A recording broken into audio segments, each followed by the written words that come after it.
Indeed, in the eyes of the soldiers, the mandated use of this salute served to implicate them, to identify the soldiers with those enthusiastic members of the party who had developed a talent for sitting out the war at home, and it represented those who were now to be held in such contempt. Even prior to this order, within the military environment, this salute had been regarded as ridiculous and impractical. Following the order, it was not uncommon to observe entire companies carrying their mess tins in their right hands to avoid being compelled to demonstrate their loyalty to the party.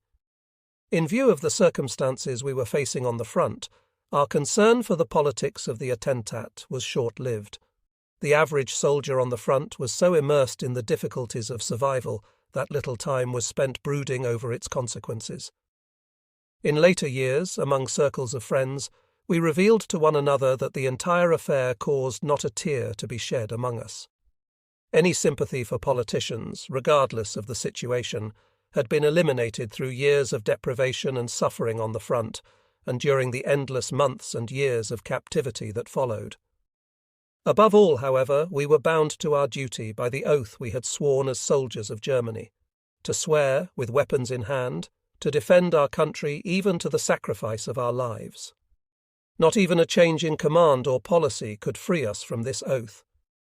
The attentat was not necessarily considered by the soldier to be a betrayal, as through the natural course of events on the front we had come to place our loyalty with our own, and thus differentiated between the armed forces and the brown-clad leaders in Berlin.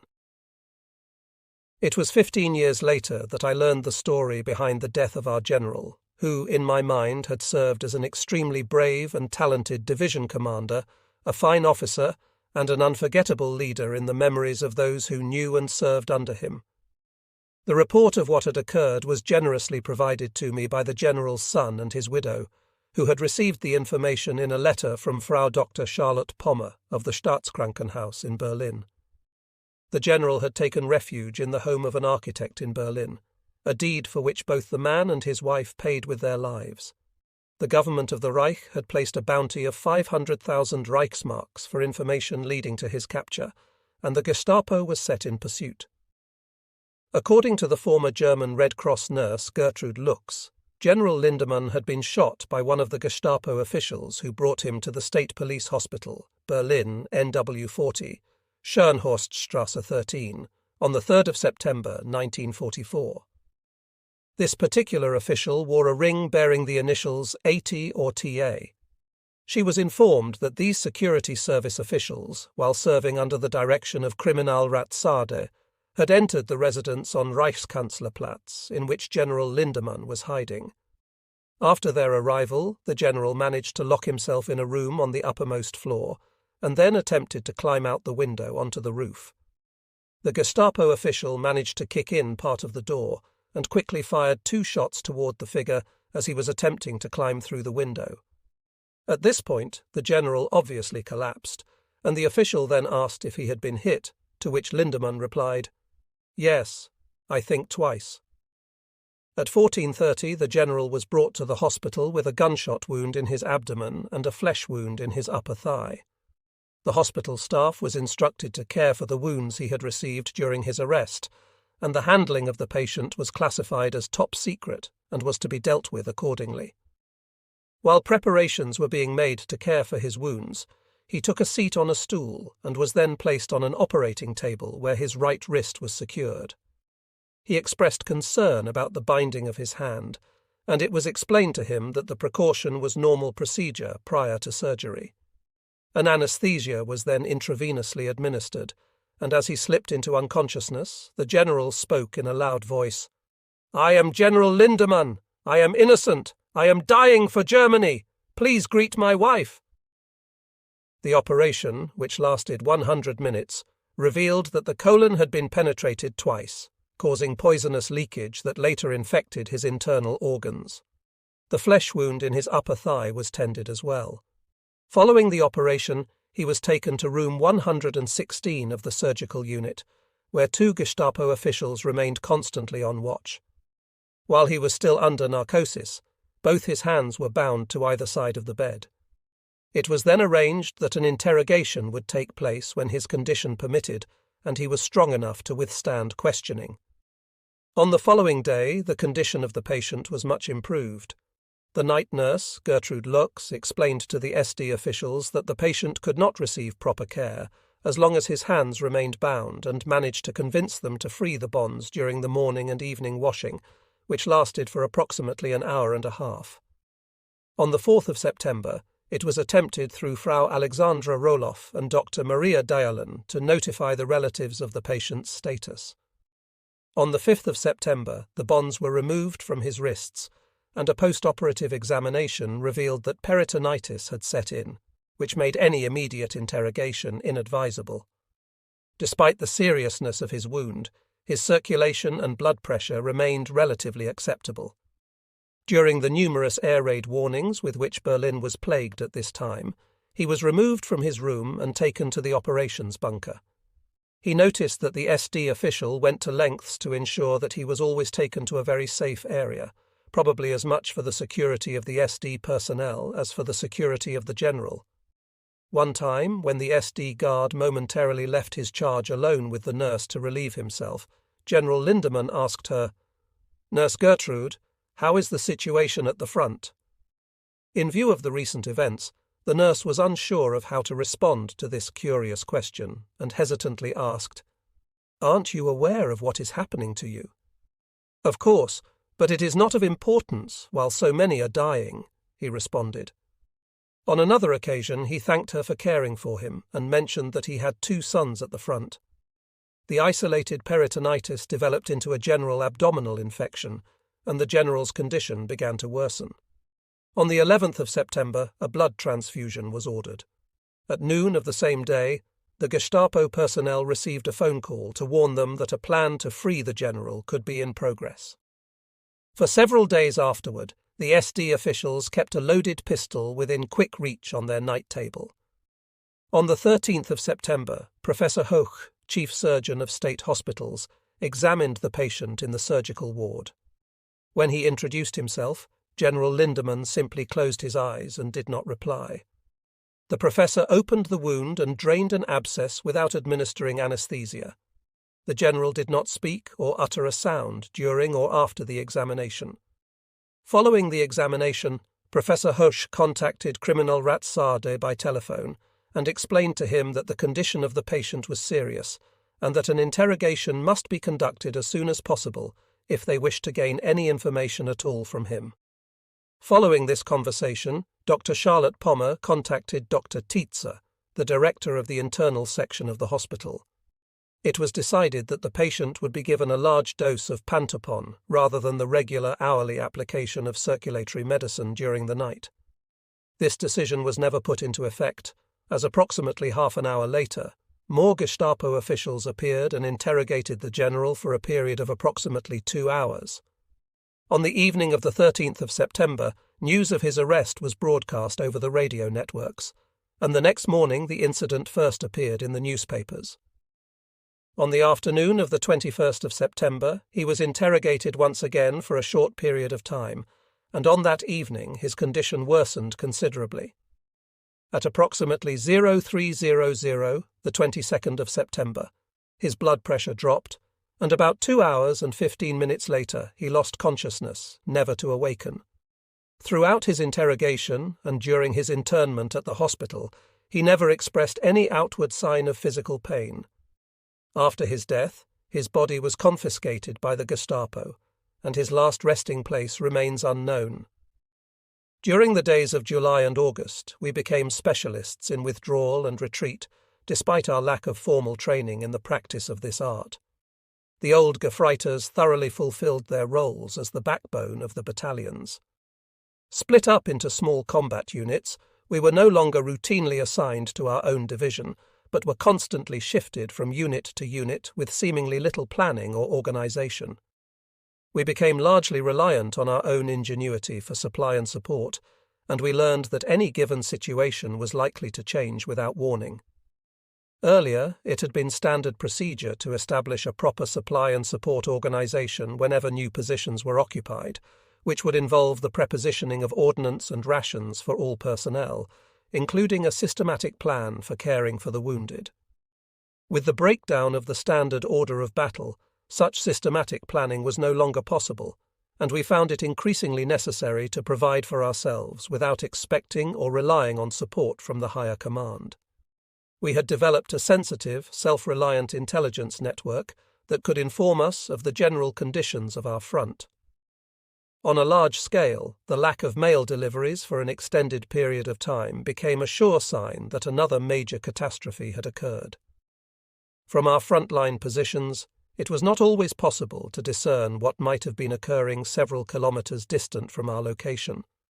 But as battle-hardened veterans, the Lancers could quickly assess the situation around them and instinctively become aware of impending disaster.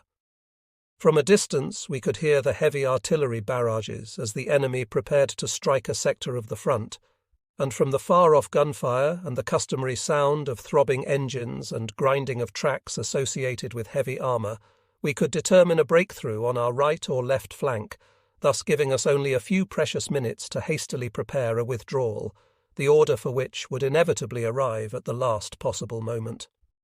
In the early morning hours, I arrived at our new defence sector in the area of Dunneberg, and set about establishing our defensive line and briefing the remains of the battle group and the 1st Battalion, Regiment 437.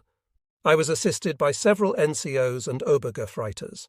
Several hundred metres behind our position, we located a storage depot where a supply Feldwebel was guarding a large cache of provisions that had not yet been transferred farther to the rear.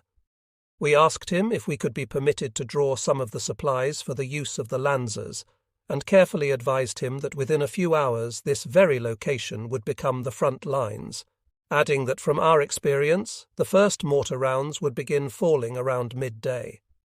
He replied that he would be more than willing to open his depot to us, as we still had sufficient time to distribute the goods to the combat troops, but added that he had been instructed to wait for a relief column to evacuate what he admitted were immense stores of flour, liquor, and cigarettes. I immediately reported the situation to the battle group headquarters and requested instructions regarding the supply depot, but I received no decision or orders concerning the supplies. Meanwhile, our 2nd Company had begun arriving to occupy their positions before the depot, and word of the riches waiting to be taken spread like wildfire among the troops. The commander of the 2nd Company neared with his entourage of Lancers. As the supply Feldwebel hedged and hesitated, platoons of infantrymen began approaching in bleached, ragged uniforms and battered camouflaged helmets shielding their unshaven, sunburned faces. The dirty, grey-green columns came onward, battle-weary, with grenades in their belts, submachine guns swinging at their hips. The machine gunners appeared with long belts of linked 7.92 ammunition gleaming in the sun and anti-tank rockets slung over their shoulders. The Feldwebel suddenly seemed to realize the full seriousness of the situation. The front was coming to him. He immediately leapt into his vehicle and disappeared toward the rear in a cloud of dust, abandoning the depot and its entire contents to us. The pony carts were quickly organized, and under the command of the machine gun company, the soldiers entered the depot to evacuate the stores. Huge quantities of cigarettes, food, and liquor were removed and placed by the roadside to enable the troops of other units to help themselves as they marched by. A large percentage of the supplies was distributed before late afternoon, when the depot came under the inevitable fire from the Russian artillery batteries and was destroyed. During the next several days, Obergefreiter Hohenadel, my former recruit commander, destroyed his 9th Soviet tank in close combat while serving as platoon leader with the 14th Infanterie Panzerjäger Company. In the late afternoon, he had received the assignment to take 3 anti-tank stovepipe personnel up the road in a vehicle. This road marked the perimeter between them and the neighbouring division, and we were assigned to block the route to any enemy tanks that might attempt to use this road. Approximately halfway to the assigned point, they were met by a large number of infantrymen from the neighbouring division, who were withdrawing toward the rear, and they warned the 4 Lancers not to proceed farther up the road, as a column of Russian tanks was approaching. Heeding the warning, they were in the process of seeking a good defensive position when the transmission on the truck failed. With 2 of the men accompanying him, Hohenadel proceeded forward on foot. Rounding a curve in the road, they suddenly found themselves facing a number of Russian tanks a few hundred yards distant. In the evening dusk, the Obergefreiter could see that the tanks were piled high with heavily armed infantrymen, and the Lancers immediately dove into a hedge near the roadside, praying that they had not been seen. As the column neared, the Gefreiter with one of the stovepipes shouldered his weapon, took careful aim at the first tank, and scored a direct hit. The entire column instantly pulled to a halt, and infantrymen leapt from the tanks and poured into the thick undergrowth approximately 20 paces from Hohennadel's hidden location. Hohenadel opened fire on the group of Russians with his submachine gun. The almost point-blank range from which they were suddenly being fired upon, combined with the growing darkness, resulted in momentary chaos within the enemy ranks. They returned fire, but in the darkness the anti-tank crew had already sprinted to the other side of the road where the other men were waiting, and the hand grenades thrown by the Russians exploded harmlessly on the position abandoned just seconds earlier. The Lancers quickly shifted positions again and dove for cover in a roadside ditch. After several seconds, the column began moving again, and the Lancers were instructed to allow the first 2 tanks to pass before opening fire on the third. After several minutes, the column could be heard clattering toward them, and as the enemy ranks neared, one of the men fired his stovepipe and scored a direct hit on the lead tank, which immediately burst into flames. The remaining tanks held back and remained farther toward the rear, still accompanied by a large number of troops. Although greatly outnumbered, Hohennadel's group opened fire with machine pistols and assault rifles and charged onto the road. Despite the overwhelming odds against the Lancers, the Russians fled in panic. Meanwhile, the Lancers could hear more tanks approaching to within 100 meters of their location. The next vehicle they were able to observe in the flickering light of the already blazing tank was a Type Stalin, a 64-ton colossus that plunged into view from the protection of the darkness. Another stovepipe was fired, and to the Lancers' horror, the projectile struck the target but failed to penetrate the armor. Luckily, the tank halted, shifted into reverse, and retreated into the darkness. Hohennadel followed close behind with a Panzerfaust, after observing that the infantry had abandoned the vehicle when it had received the first hit. Making his way to within a few meters of the enemy vehicle, he fired the Panzerfaust at point-blank range. The head of the projectile penetrated the thick steel wall and detonated within the tank. It quickly began to burn, and explosions from the fuel and ammunition soon followed. A number of their own infantrymen arrived to reinforce the group, and they held the road until the following morning. This allowed enough time for the engineers to destroy an important bridge behind the tiny force, and with that move, the enemy's attempt to drive a wedge between the 2 divisions along this road failed. Midsummer 1944. During the fighting south of Drissa-Druya, we attempted to link up with Army Group Centre's 3rd Panzer Army with a drive that took us 30 kilometers over the Duna. Despite all efforts, this attempt was in vain. On the 10th of July, a gap 25 kilometers wide was torn between Army Group North and the devastated Army Group Centre. In the Bobruisk pocket, the Red Army destroyed 20 German divisions. This catastrophe could only be compared to the destruction of the 6th Army at Stalingrad, but the German propaganda machinery made little mention of the disaster other than to attempt to convince the population that this ignominious defeat was, in reality, a victory of sorts. Even though this enemy offensive resulted in the loss of thousands of German soldiers on the Eastern Front, following this great victory against Army Group Centre, the Soviet army held a triumphal march in Moscow. Later, while incarcerated as a prisoner of war, I met several soldiers from this debacle who had survived and experienced the subsequent march into captivity.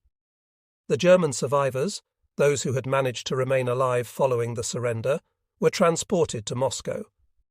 Many had died from thirst and exhaustion on the long journey, or, unable to continue due to wounds or sickness, had been summarily shot where they collapsed during the endless march. Eventually, the prisoners were collected in massive camps near Moscow in preparation for the victory procession. In order to strengthen the starving prisoners for the ordeal, they were fed a ration of grease-laden soup, which they devoured ravenously. In rows of 24 abreast, they were then compelled to file through Moscow. They marched past the Soviet generals on reviewing stands, with the city population lining the streets by the thousands. Allied embassy personnel and dignitaries were present as honorary guests, and the Victory March was captured on film by journalists from all corners of the globe. After weeks of deprivation, the digestive systems of the prisoners were no longer tolerant of the fare rationed to them, and during the march through the city, the ragged columns became stricken with acute diarrhea, which served to weaken them even further. Thousands of the Vojna plennies were unable to control their tortured bowels throughout the victory parade, and later in the United States, a film was released showing the filth of the fascist invaders being cleaned from the streets of Moscow as an example of the agony of defeat. During ancient times, it was common for victorious forces to parade their prisoners through Rome or Carthage.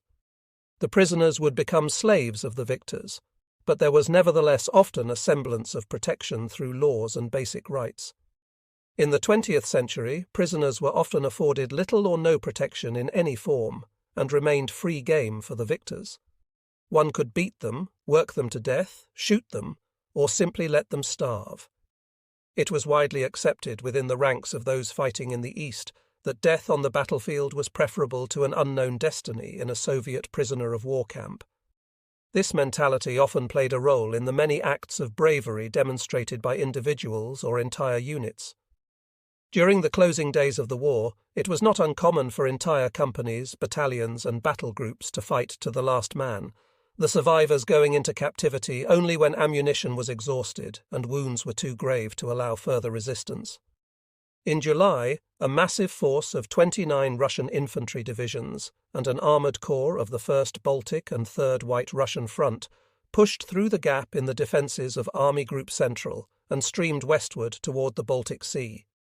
With this thrust, the fate of Army Group North, composed of 23 German divisions, was sealed. These doomed divisions, isolated and totally cut off from Germany, were later designated Army Group Kurland, and would hold out against overwhelming odds until the bitter end. In July 1944, the front of the Army Group in the south ran west of Shaolin to Mitau. The Soviets succeeded in pushing 20 divisions through this line, and on the 29th of July they arrived at Tukum and were then standing on the Baltic Sea. Although the German divisions fought bitterly at Aknista, on the Duna bridgehead at Stockmannshof, and in the area of Ergli, they were nevertheless severed from the only possible land route to Germany. In August, General Graf Strachwitz attempted to recapture Tukum behind us with his panzer group. On the 20th of August, he succeeded in taking this strategically important sector, and for the moment we breathed more easily. This victory was recognized as an overwhelming accomplishment not only for Graf Strachwitz and his panzer crews, but also for the sailors of the cruiser Prinz Eugen and escorting destroyers and torpedo boats who had bombarded the Russian positions at Tukum from the sea. On 21 and the 22nd of August, we attacked the town of Ergli with the weakened 1st Battalion of Regiment 437. Near the banks of the Oga, we captured the forward positions and assaulted the Russians through the cemetery of Ergli. We sought shelter between the gravestones as we came under mortar and artillery fire, with shrapnel hissing and smashing against the stone memorials where we lay. Knowing that to remain in this location was to invite imminent death or wounding, Volley and I fired our submachine guns on the run as we advanced with the battalion staff through the barrage. A short distance ahead, a row of underbrush offered cover, and I dodged through the grave markers toward the concealment when suddenly, from no more than 2 paces away, I was surprised by a set of wide eyes staring from under a round olive-coloured Russian helmet. Our eyes seemed to lock on one another for an eternity. Instinctively, I managed to shout a quick "Stoi!" and the Russian sergeant's submachine gun clattered at my feet. Volley, only a few metres distant, rapidly kicked a grenade that landed near him into the underbrush and captured a Russian private who stumbled forward, hands above his head. A cursory search of the area revealed that the sergeant had a field telephone hidden in the row of bushes.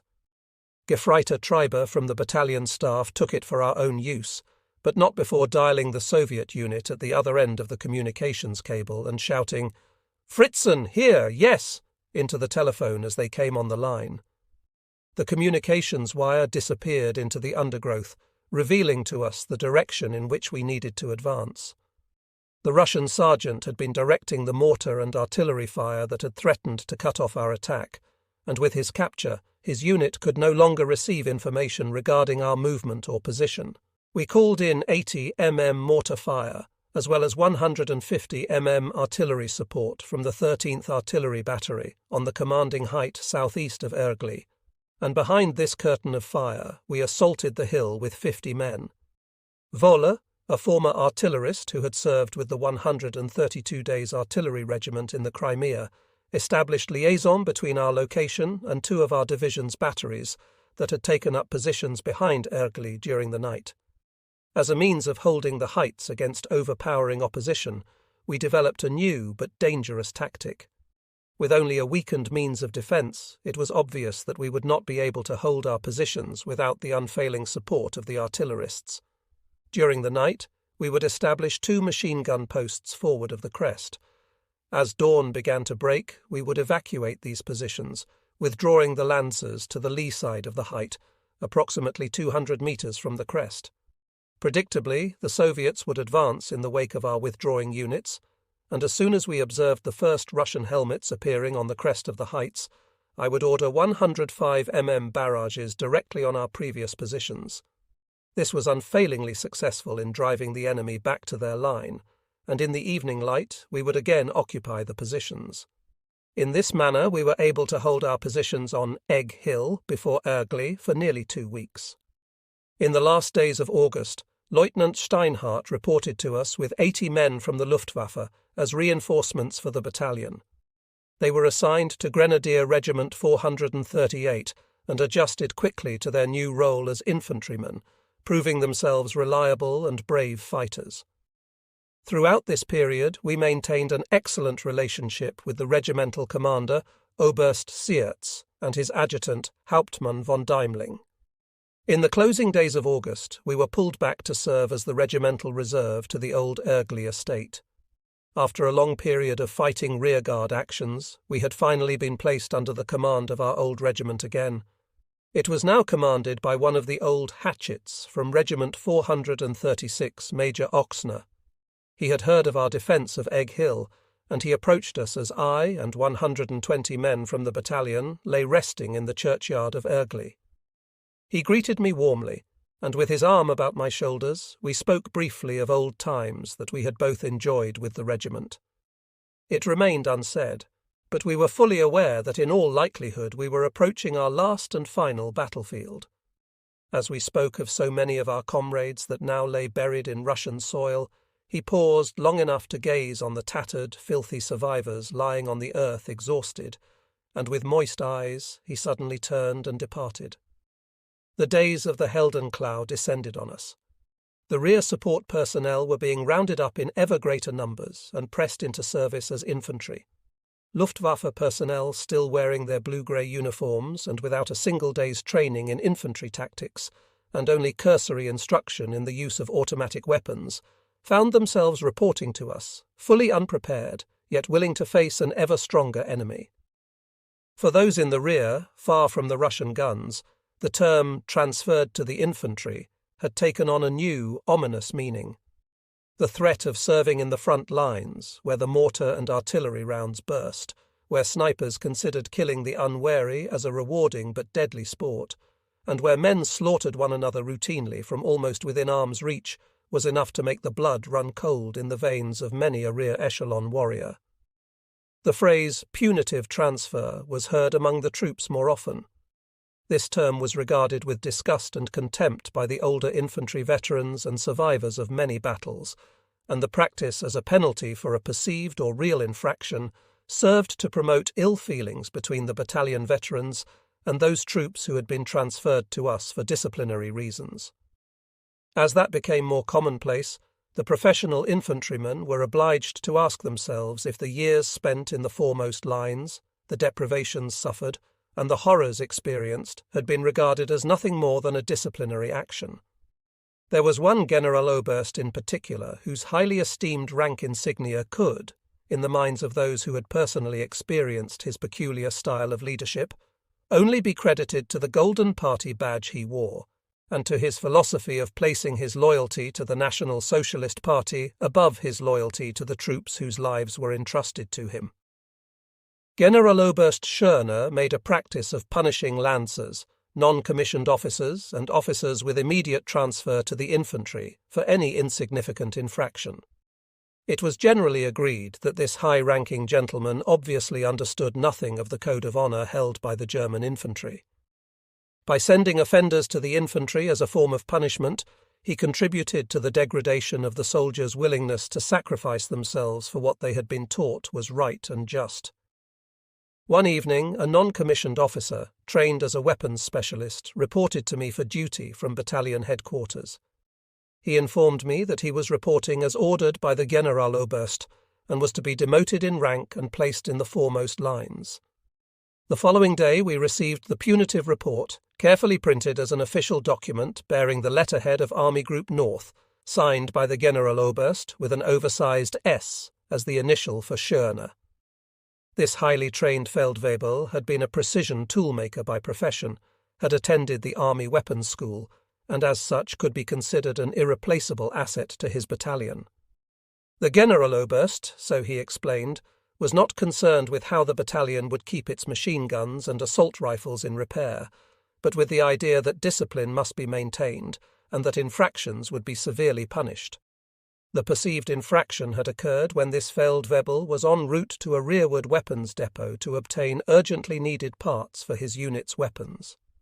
He had been riding on the running board of a regimental vehicle when he observed a high-ranking general at a crossroads, and he had dutifully leapt from the vehicle to report.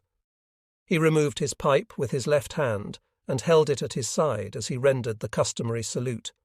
He was unable to put the pipe in his uniform pocket, as it was lit and would thus burn his tunic.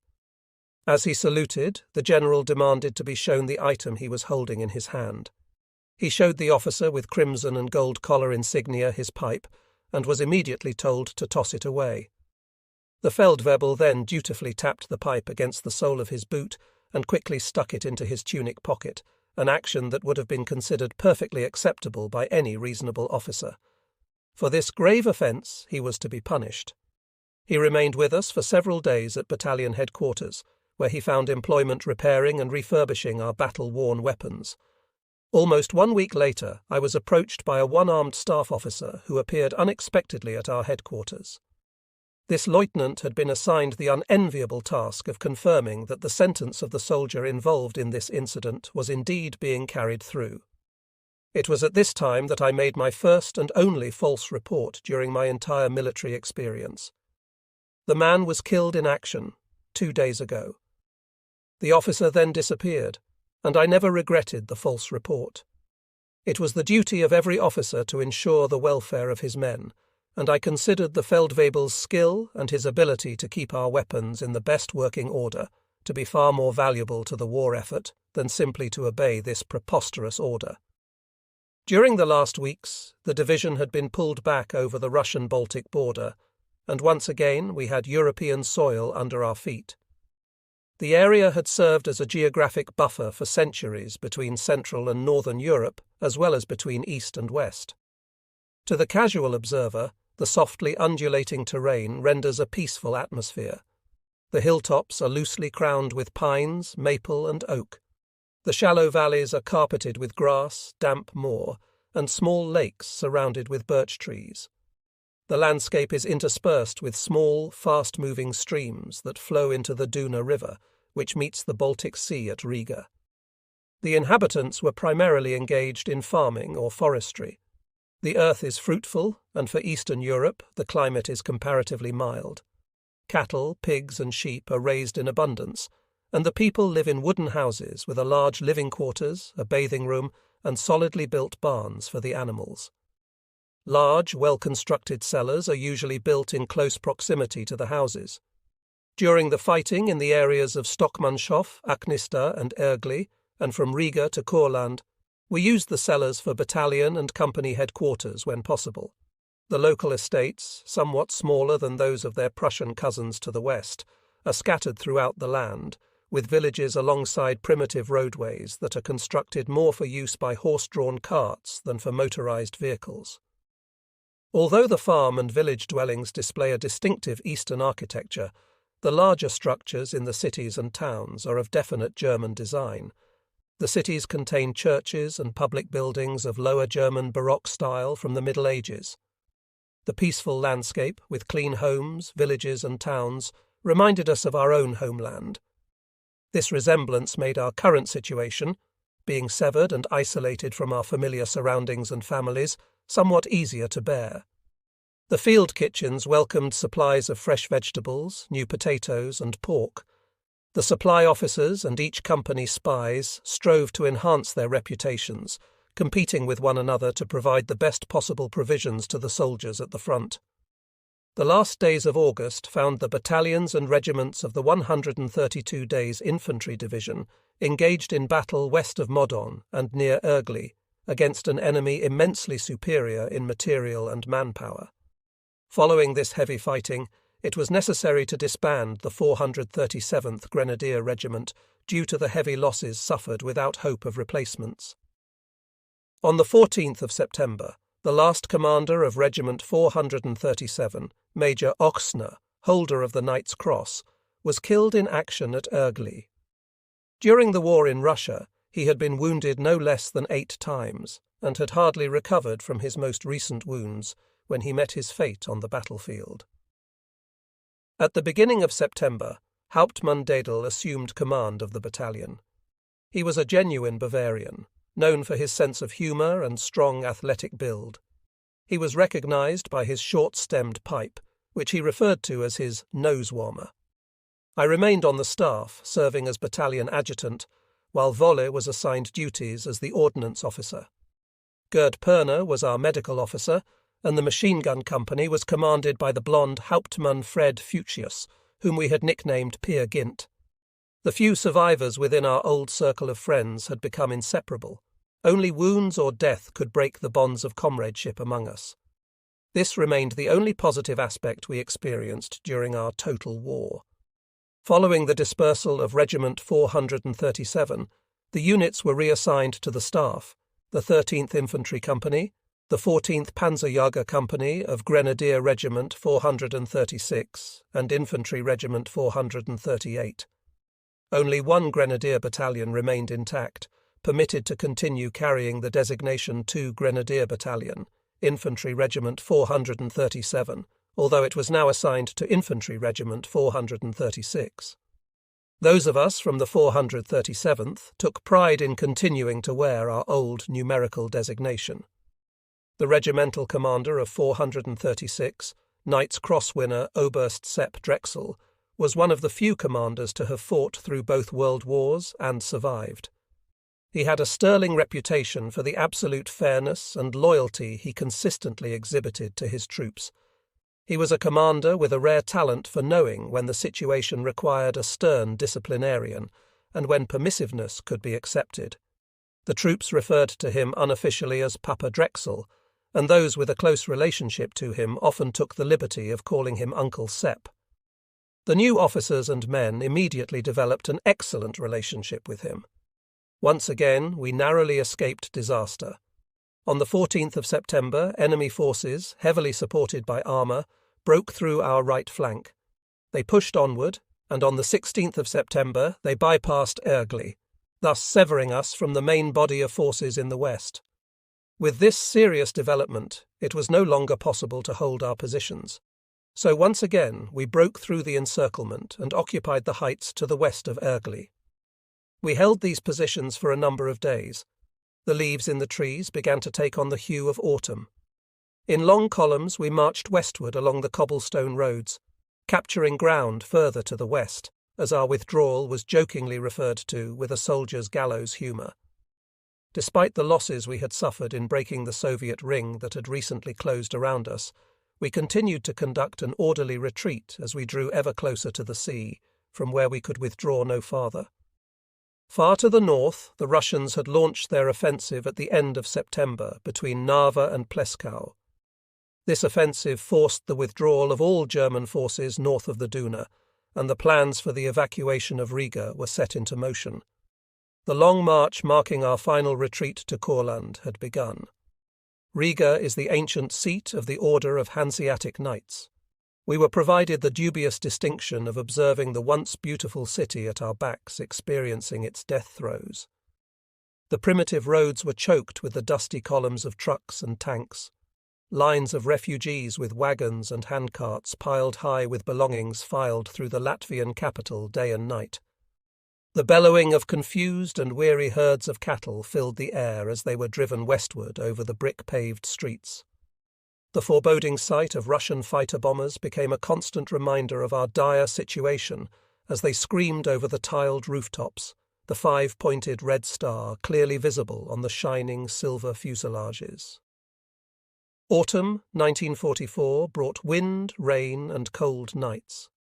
As we had so often experienced wherever the war had taken us, many of the roads had again become bottomless mires. Exhausted, incessantly hungry, and always cold, the men mechanically withdrew from one position to the next line of defence.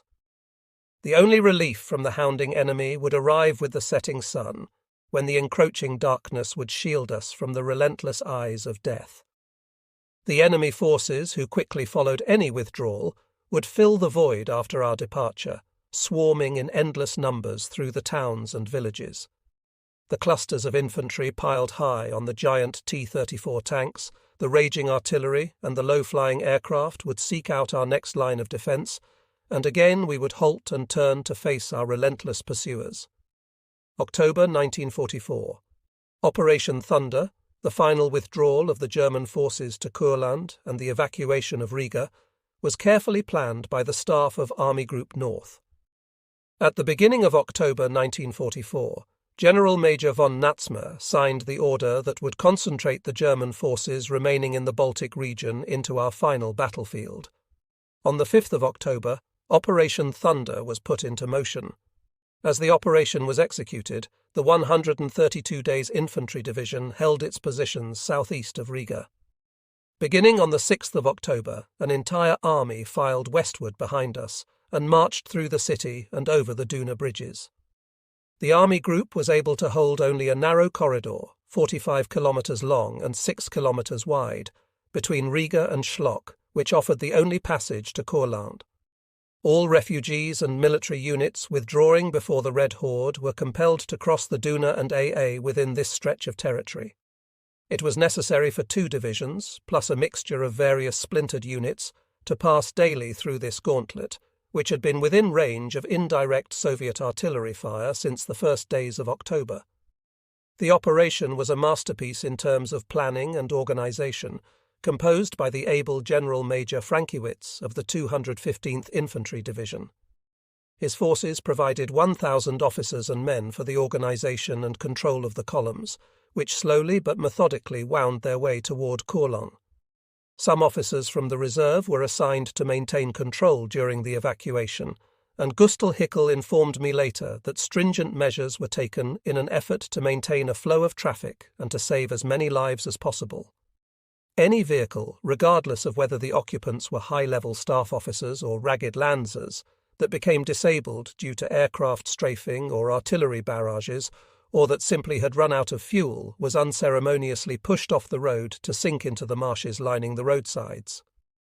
Any abandoned equipment was destroyed to deny its use to the enemy, and pony carts piled high with wounded, intermingled with civilian refugees, the flotsam of war, creaked slowly toward the sea in a vain effort to escape the Red Army.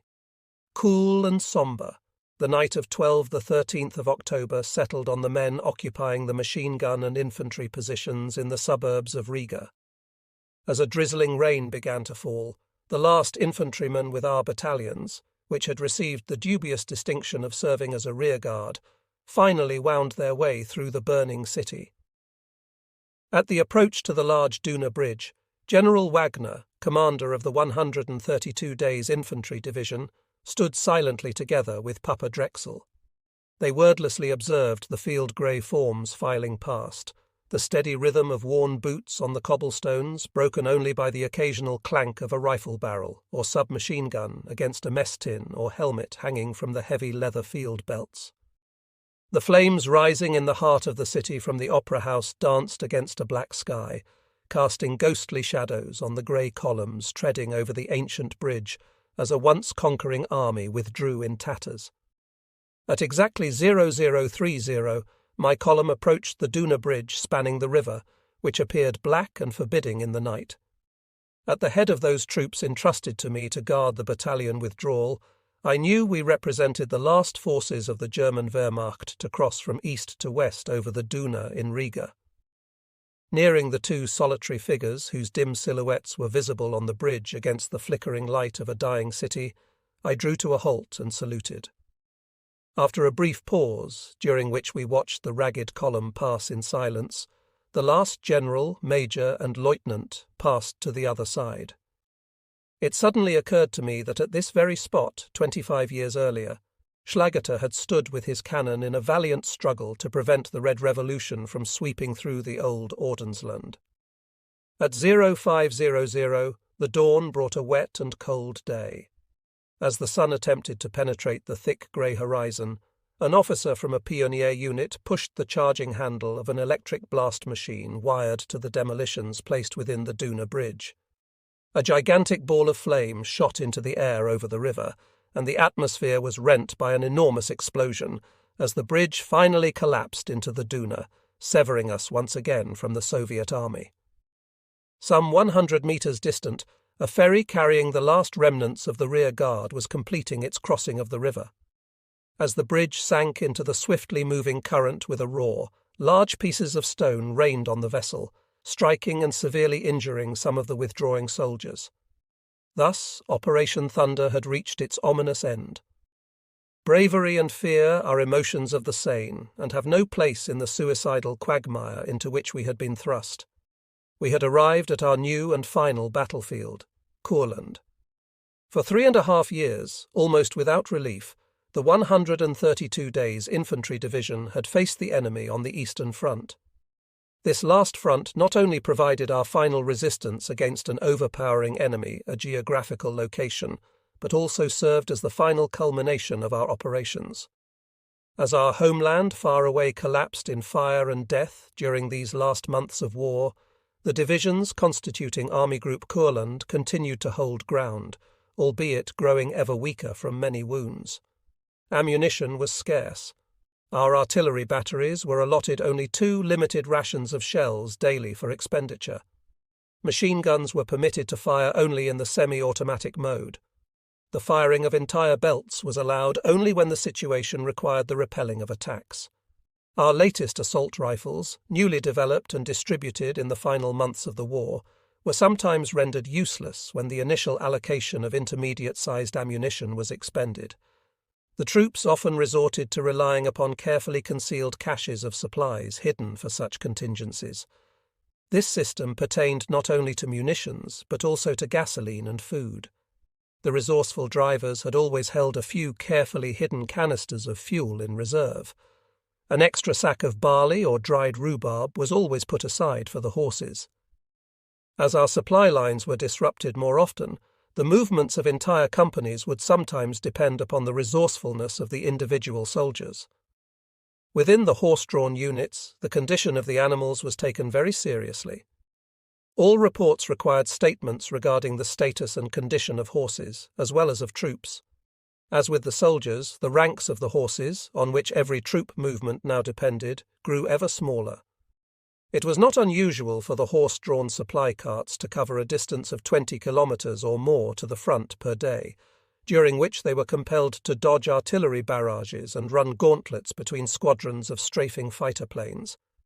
In the closing months, the troops in the Courland pocket received little meat for their diet, and many of the horses suffering from debilitating shrapnel wounds were turned over to the cooks to be slaughtered for food. With these desperate measures, our dire situation became quite clear to us. The cooks learned to prepare baked horse liver with onions. Horse meat goulash was added as a welcome respite to our otherwise meagre and bland diet.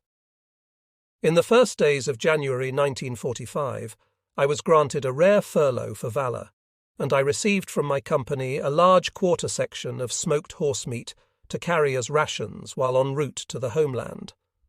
It was dark red in colour, hard and sweet-tasting, but was nevertheless eaten with great relish. Following the evacuation of Riga, we had the opportunity once again to savour fresh sausages, which had been salvaged from a warehouse in the Latvian capital.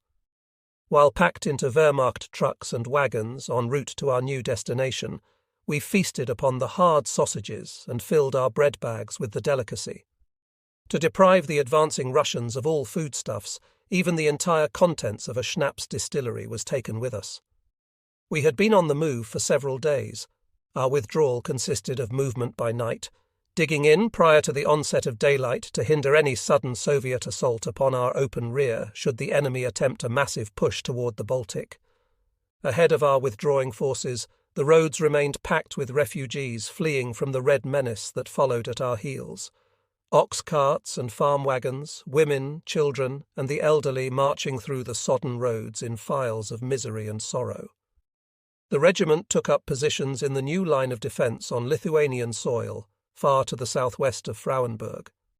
The 2nd Company of Regiment 437 occupied the town of Pikeliai. The commanding presence of an ancient wooden church dominated the centre of the town, and approximately 100 metres distant was a smaller wooden sanctuary, also at least 200 years old.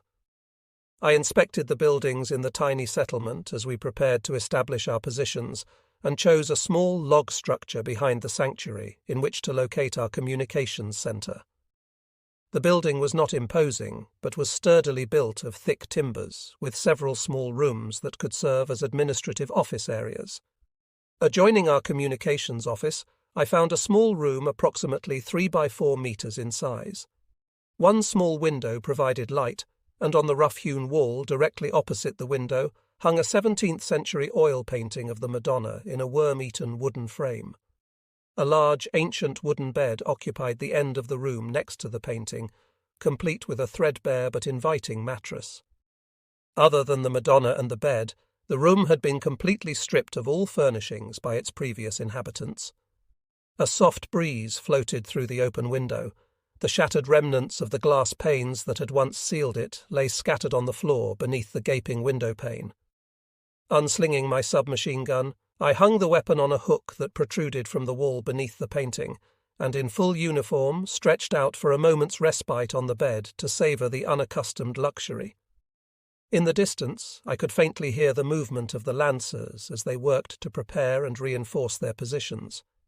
I attempted to concentrate on our withdrawal and the rearguard actions conducted throughout previous days, and as I gazed at the ceiling in the dim light of the room, I soon fell asleep. I awakened as evening descended on the settlement near Pikeliai, and the setting sun cast a dim golden glow through the solitary window of the room. Raising myself slightly from the comfort of the mattress, I vaguely discerned the soft sound of footsteps running rapidly but quietly among the buildings. I was abruptly jolted upright by the explosions of several hand grenades against the side of the log structure, and in the dim light I struggled to gain my feet and locate my weapon. I lunged forward and frantically sought my MP40. From the corner of my eye, I caught the motion of a helmeted figure in khaki brown appear at the window. The unmistakable, ventilated barrel of a Soviet submachine gun was instantly thrust through the window, and a blinding muzzle blast filled the confined area with a deafening roar. Throwing myself on the floor, I desperately scrambled and clawed at my weapon hanging above me as bullets slammed into the wall. With my eyes fixed on the window, I could observe the rounded helmet of the Soviet infantryman behind the intense flash of the barrel, below which was the clear silhouette of a circular drum magazine. As I frantically attempted to gain my own weapon, the burst from the enemy submachine gun continued to impact against the wall immediately above me, filling the confined space with smoke, cordite fumes, brass cartridge cases, and wooden splinters. I found myself grasping my MP40 and instinctively rolled onto my back, firing into the muzzle flash of the enemy gun. Praying that no Russian grenade would follow, I held the trigger and emptied a full magazine directly into the window. Within seconds, my ammunition was expended, and as I pulled another magazine from my belt, I became aware of the silence that had descended on the room. The smoke and dust slowly settled in the dim light, and in the distance, I could hear the rapid firing of automatic weapons and the isolated explosions of hand grenades, accompanied by the shouting of the Lancers as they defended their positions against the Soviet incursion. Releasing the spent magazine and inserting a fully loaded one into the magazine well of the submachine gun, I crawled to the window and chanced to gaze through the shattered panes into the village. Within seconds, it was over. The enemy soldier who had fired into my room had disappeared. The only trace of his presence were the dozens of 7.62 mm cartridge casings that littered the ground near the window and the floor of the room. Badly shaken, I inspected our positions and was relieved to learn that we had suffered no casualties. The Soviets had left behind 2 dead and several wounded. I returned to the log building, intent on abandoning the deceptively inviting shelter that had so nearly become a death trap. On inspecting my quarters, I discovered that the oil painting had received the full burst from the enemy weapon. The frame was shattered and destroyed.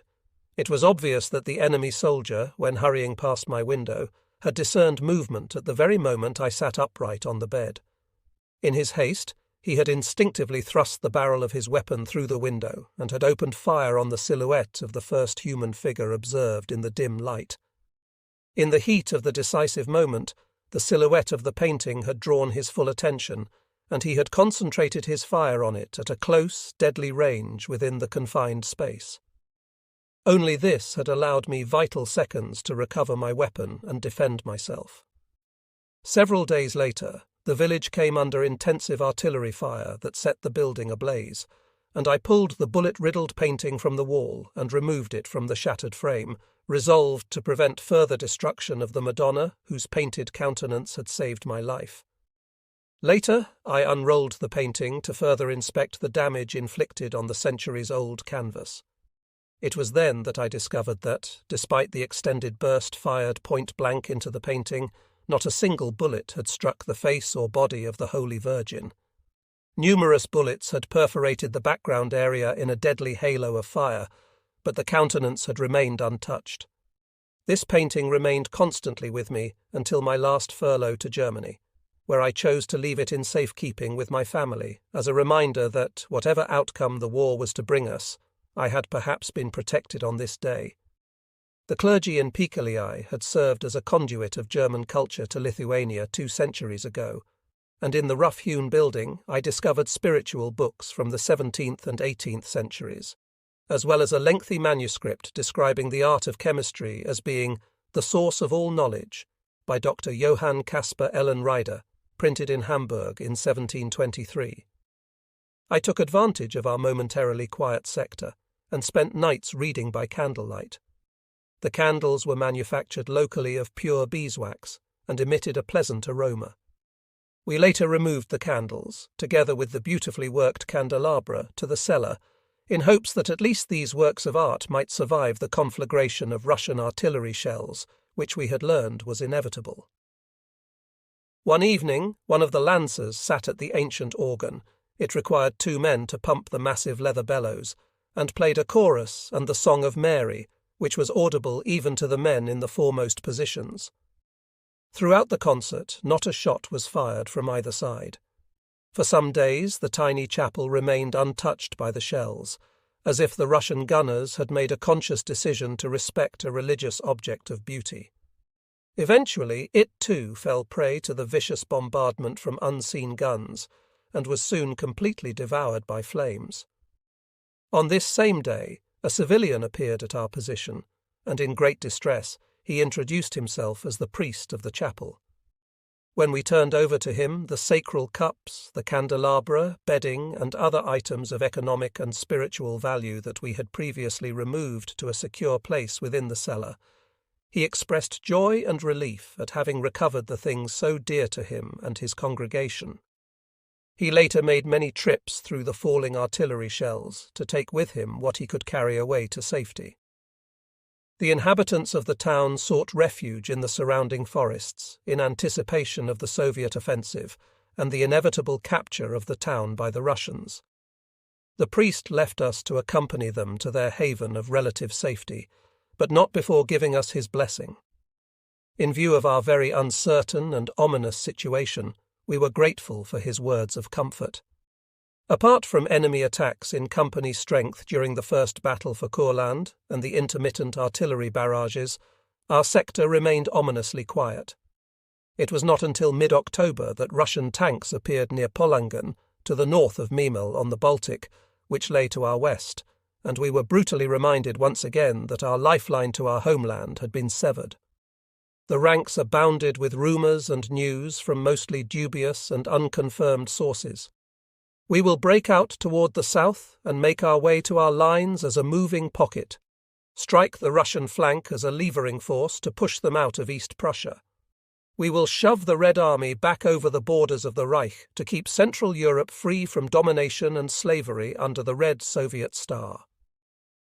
Indeed, toward the end of October, a desperate plan for breaking out of the pocket was actually conceived by some of the units located to the south of Libau, but before it could be put into effect, the Soviets struck with an offensive of such ferocity that the surviving units had to consider themselves fortunate to have endured the attacks thus far, and continued occupying their defensive positions. Through an order from the commander of Army Group North, it was forbidden to use the phrase Courland pocket. It was even rumoured, although to my knowledge this was never carried out, that a death sentence could be conferred on any of the Lancers who were heard to speak of our hopeless situation in a pocket. Since the destruction of the Sixth Army at Stalingrad, the word had carried ominous connotations of impending, inescapable disaster. With the issuance of this regulation, however, even the most optimistic among us, those who continued to cling to the belief in a final victory, now realized the hopelessness of our situation. That said, however, the will to resist the Soviets, the fighting spirit within the ranks of the Courland fighters, remained unbroken. The term Courland Bridgehead became the official name for the trapped army. From a strategic viewpoint, a bridgehead is regarded as a jumping-off point for launching offensives. The use of this term served as a dubious attempt to provide the impression that our positions would later be used as a bridgehead for an offensive to free East Prussia, thus requiring us to cling tenaciously to our shrinking positions. In October, some units were prepared to depart Courland on board ships for transport to the East Prussian front. However, such plans were cancelled when it was realised that the heavily battered divisions, with few tanks remaining, lacked the strength to launch an attack of any measure. Thus, the Courland troops were destined to remain in their positions and to conduct themselves under the principle of fighting to the last round.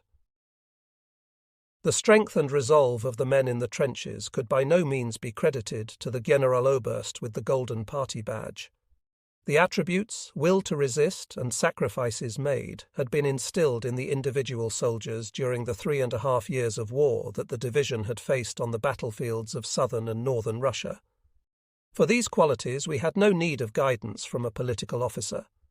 We saw the true sense of our operation in Courland as having one clearly defined objective, the defence of European culture. We believed that our presence on the northern flank of the Soviet army could prevent the Red tanks from thrusting deep into the heart of Europe. Perhaps the hour of birth for a new Europe was at hand, and depended solely on our will to resist the Soviet army to the last hour. Little did we realize that the Western politicians had shut their eyes to the tragedy unfolding in Eastern and Central Europe. Communism descended on an entire culture as the Western armies demobilized and effectively ceased operations. The guns had long fallen silent, and the survivors of Courland were decaying in the Russian prison camps, surrounded by the 4 towers perched on tall posts and the high barbed wire enclosures of the death zone. The Ep.8 Chief of Staff in the Führer headquarters, Generaloberst Guderian, attempted desperately to persuade Hitler to evacuate the troops from Courland and employ them in the defence of Berlin.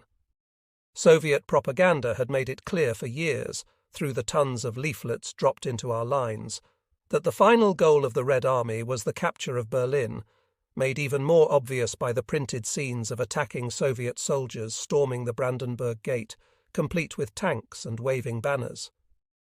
Rather than choosing to follow strategic reason and face reality, Hitler insisted on sticking to his order to hold all ground in Courland. Generaloberst Schörner vowed the impossible, to hold the front along the lines of October 1944. Although the Navy prepared detailed plans that would have made the evacuation possible, Hitler stuck firmly to his belief that the Courland positions would be needed for a future offensive. He had found in Schörner a general who would bow to his every demand, who would promise miracles.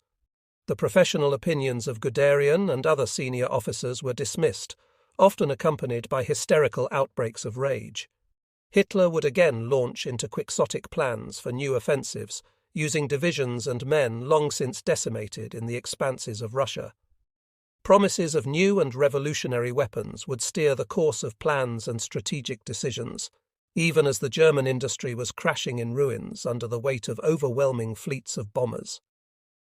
In December 1944, the Ardennes offensive ground to a halt, and the impending disaster became obvious to all realists. Thus, the 132nd Infantry Division in Army Group North, now referred to as Army Group Courland, stood to the bitter end on the last front. For nearly 7 months, the regiments on the Baltic prevailed against enormous odds in terms of men and material. We were resolved never to surrender, and the troops in Courland were to bear the ominous distinction of being the only combat units in the German army that were never defeated in open battle. In November 1944, the last front in Courland extended from the banks of the Baltic 30 kilometers south of Libau, in a general direction toward the east, turned past Moscheiken, and swung again toward the north of Tukum to the Baltic area of Riga Bay. The position of the division was very similar to the situation faced by the units of the 18th Army during the battle for Leningrad, in the sense that the Red Army was attempting to reach the supply channel in Libau and thus cut the pocket in half. The entire front extended a length of approximately 200 kilometers, in which our division, from the end of 1944, was centrally situated to the southeast of Frauenburg. The Venter, or Windau, as it was named in German, roughly followed the defence lines of the division. On the 1st of November 1944, the division occupied the positions on the Windau, and within a few days the sector was reinforced by a number of companies. Despite the newly arrived supporting units, the situation on the 19th of November had become so critical that we were required to defend a sector of the line 11 kilometers in length. This roughly averaged a total of 2 beleaguered lancers for every 100 meters of line that had to be defended in our sector. One afternoon in early November, I received a message from the 2nd Battalion of the 437th Regiment to expect the arrival of Generaloberst Schörner.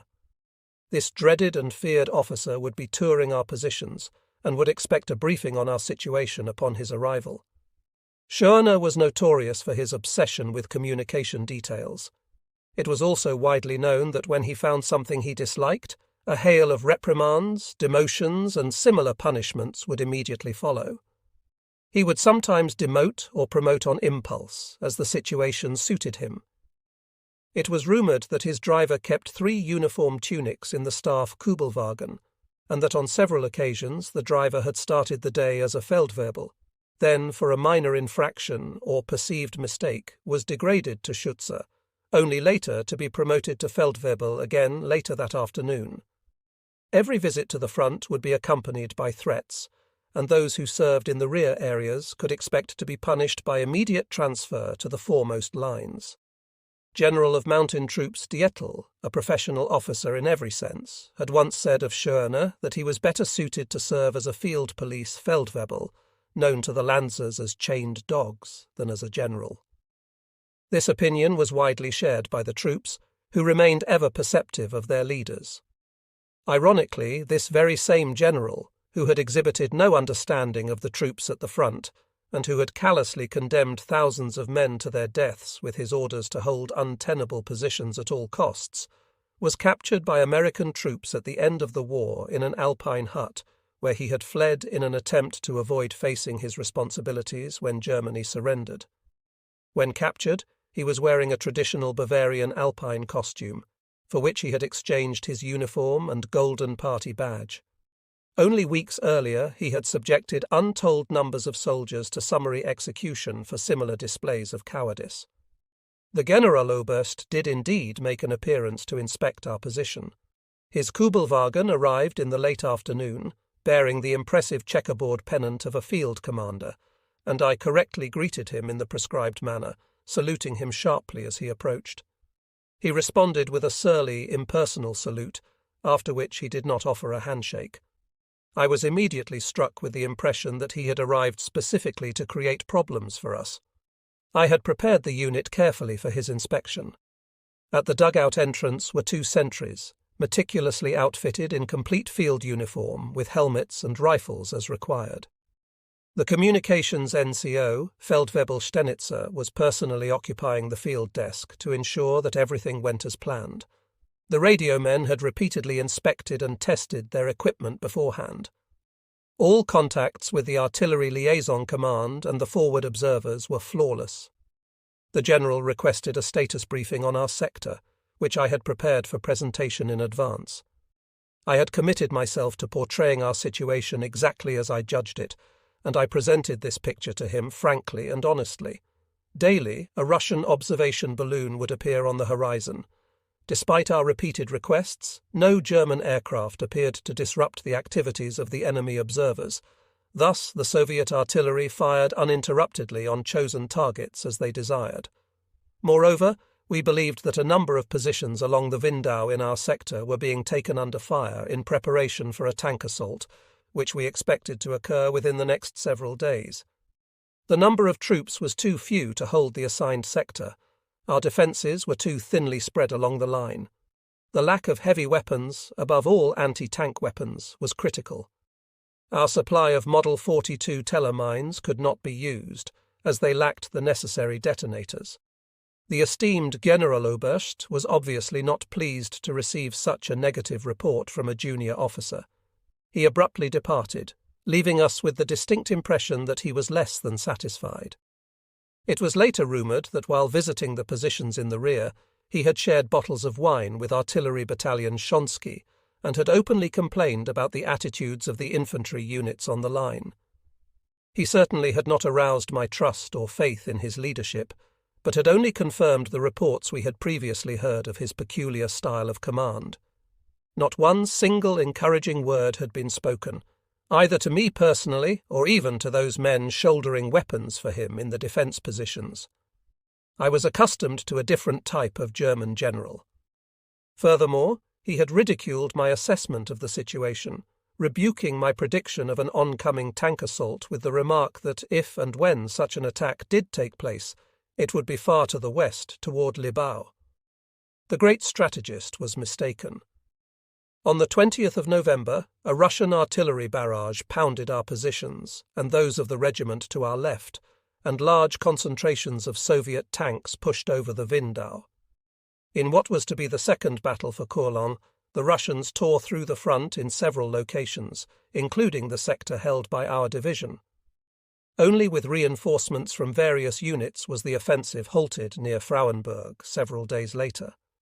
Similar to our great panzer offensives early in the war, the standard tactic for the Russians was to attack the line at various locations along a front, and wherever the front was penetrated, all additional resources would be concentrated to gain a bridgehead from where all available forces would be thrust through the gap. On occasion, a false attack would be launched, and in another sector a massive push would attempt to penetrate defences after the defenders' reserves had been committed to the feint. In order to gain control of the situation, it was often necessary to move entire divisions within hours to weak points where a breakthrough had occurred or was considered imminent. This was made even more difficult because of poor road conditions during the fall rainy season, when roads and positions were churned to a morass beneath convoys of heavy vehicles and columns of countless men and horses. During the second battle for Courland, our units were successful in containing the Russian onslaught, but immediately thereafter the rains began, and all movement, regardless of how insignificant, was conducted only with great effort. Along the line, the terrain became a vast, swampy morass, to which even the Russians, with their overwhelming motorized units, had to yield. The German reconnaissance units reported that Soviet tank units had retreated to the south and were concentrating in the vicinity of Wynod-Picheliai. This marked the end of the second battle for Courland. The troops were exhausted and worn. The line consisted mostly of shallow, muddy holes, half filled with water from melting snow and ice, in which the lancers alternated sentry duty while attempting to remain physically able to further resist the enemy. Resupply, when at all possible, became sporadic due to the impassable roads and constant disruption from the artillery barrages and the relentless strafing aircraft that appeared suddenly and without warning from the grey sky. The horses were now often collapsing from lack of nourishment, and for the lancers in the earthworks, warm food had become a rare luxury. In early December, I was shocked to learn that I was to be placed under 2 weeks' quarters arrest. Generaloberst Schörner had obviously been displeased with my negative, albeit honest and accurate appraisal of our situation, and had demanded this punishment following his inspection of the positions. It is also possible that he was displeased with my Swabian dialect, revealing to him that I was from Württemberg, which served to remind him of our famous desert fox, General Feldmarschall Rommel, whose fame and reputation he probably envied and resented. Our division commander, General Wagner, arrived at our battalion headquarters to inform me personally of my impending punishment. This thoroughly professional and responsible officer advised me that under no circumstances would this report negatively reflect my service to the army, and that only with great reluctance was he carrying out these orders as directed. Furthermore, he stated that my service, backed by years of combat experience, was badly needed elsewhere behind the front. I then reported to the operations officer of the regiment, Major Deschamps, who advised me that construction battalions and various parts of other units had been collected deep within the centre of our pocket. It was necessary to initiate construction of defensive positions in the rearward areas during lulls in the fighting. Past experience had proven that in the event of a breakthrough, rear-based units such as artillery troops had become a critical asset in halting enemy penetration. Thus, I was assigned to plan and construct a second and third line of defence. It was to contain deep interconnecting tank traps, area defence trenches, gun positions, and an interlocking earthwork system that extended 1,000 metres between positions. Far to our rear was a network of rearguard positions to be prepared for an eventual evacuation by sea of the Courland divisions, should the order from the highest command ever be received. The solution was relatively simple in the minds of the Lancers. Better to dig trenches than graves.